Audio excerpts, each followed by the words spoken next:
بے شک اللہ بخشنے والا ہے، مہربان ہے۔ ان کے مال میں سے زکوٰۃ قبول کر لو کہ اس سے تم ان کو ظاہر میں بھی پاک اور باطن میں بھی پاکیزہ کرتے ہو،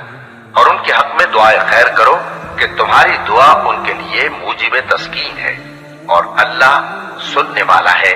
جاننے والا ہے۔ کیا یہ لوگ نہیں جانتے کہ اللہ ہی اپنے بندوں سے توبہ قبول فرماتا اور صدقات و خیرات لیتا ہے،